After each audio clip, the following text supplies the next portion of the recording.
What are you doing that for, bro?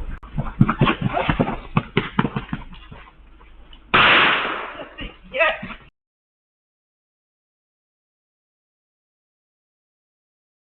You jump backward. I don't do that. Don't do that. No.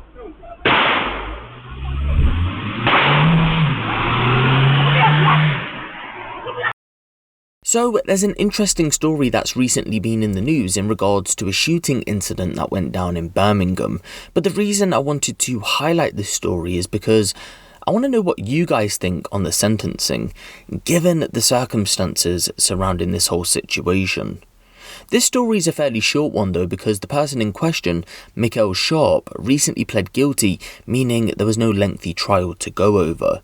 So we've got to rewind back to the 3rd of August last year, 2021, where drug dealer and gang member Mickelle Sharp had been selling drugs on his so-called territory.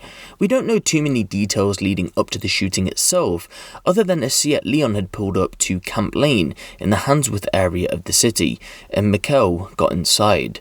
From the details we can gather, it seems as if Mickelle got into the vehicle, some kind of altercation took place, the occupants pulled out a firearm, and they attempted to rob him. Believe it or not, ladies and gentlemen, Mickelle hadn't been armed with anything. But in some bizarre turn of events, Mickelle somehow got hold of the gun and fled the car. He was then picked up on CCTV fleeing the scene, but turned around and became the aggressor. As you can see, he even chases the car down the street. In the end, no one was seriously injured, but the man you see cowering behind some bins had in fact been shot twice in the arm.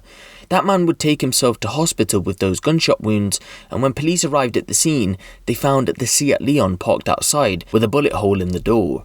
The victim was described as aggressive with officers and was uncooperative. Apparently, he was just trying to discharge himself from hospital.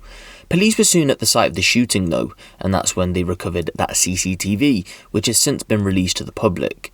Back to the Seat Leon for a minute though, and Mickelle's phone had been found inside, leading police to make an arrest on him 2 days later.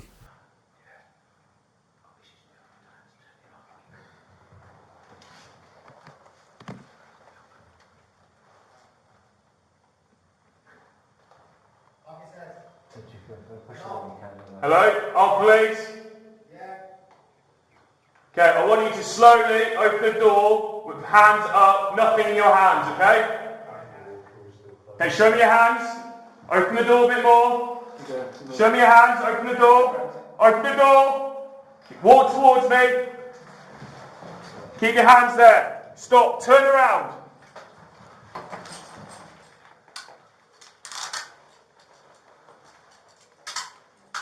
What's your name, mate? Mickelle. Okay. Mickelle was arrested and charged with wounding with intent, possessing a firearm with intent to endanger life, possessing ammunition with intent to endanger life, possessing a firearm when prohibited, possessing ammunition when prohibited, and possessing a prohibited firearm, after police discovered the gun used in the shooting in a car associated with Mickelle. He'd also been charged and pled guilty to possessing crack cocaine and heroin with intent to supply. You see, 18 months prior to the shooting incident, he was found with numerous wraps of crack cocaine and heroin, and after pleading guilty to all of those charges, he was handed a 21-year prison sentence. So I ask you again, now that you know the circumstances, should a 21-year jail sentence have been handed down by the judge?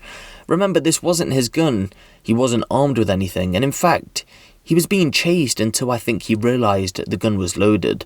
Remember, the occupants were there to rob him, but what we have to remember on the other side of things is that we do have strict gun laws, and of course this was a shooting in broad daylight. A bit of a different video, but again, let me know your thoughts. Was a 21-year jail sentence too harsh or not enough? For now though, give the video a like for more crime related content like this, and make sure you hit the subscribe button if you haven't. It's been me, Huncho, and I'll see you in the next one.